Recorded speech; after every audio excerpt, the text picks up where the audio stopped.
Slumber is a supernatural horror directed by Jonathan Hopkins, a movie that is 84 minutes long with actually only about 20 minutes of content. Is it the worst supernatural horror you'll ever see? No, not even close. However, it's so bland and trips up so many times that the moment it ends you'll have forgotten it already. Beginning in the worst way possible, we see a young boy get out of bed to talk to someone unseen. Well, I say unseen, but the film quickly makes sure you know this is supernatural, as a shadowy figure is seen twice. Neither is effective. The boy's sister Alice wakes and believes he is sleepwalking. Before she can wake him though, he freaks out trying to get away from something, resulting in his death. Many years later, Alice is now a sleep doctor and played by Maggie Q. She has a young daughter and a husband who is so forgettable he could have been played by 6 different actors and you wouldn't have noticed. The film finally gets going when a family, 2 children and 2 adults, come to the sleep clinic as they're all suffering from sleepwalking. The young boy is having bigger problems though, suffering from extreme sleep paralysis. He claims that a monster is coming for him, but of course, no one believes him. Alice sees similarities between the boy and her brother, so decides to help them out in the hope of curing their issues, something that will test her beliefs to the limit. Same old, same old.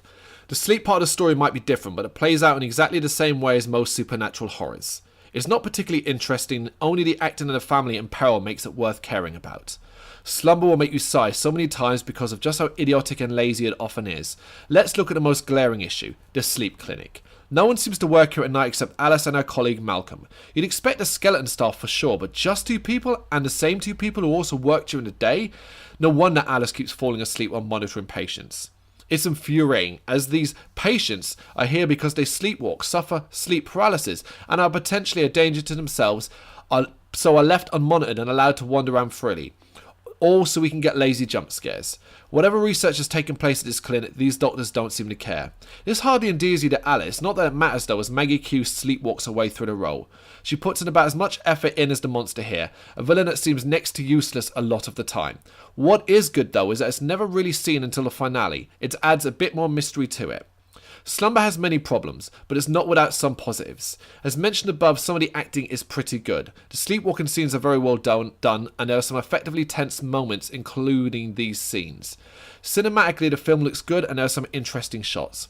Unfortunately, it runs out of ideas early on and spends a lot of time repeating the same dream sequences over and over again, probably just to pad out the runtime. The ending is slapped together, suggesting that there was no clear idea of just how to finish. A random new character, who is far too similar to a certain poltergeist character, is introduced who just happens to know all about the monster. Convenient.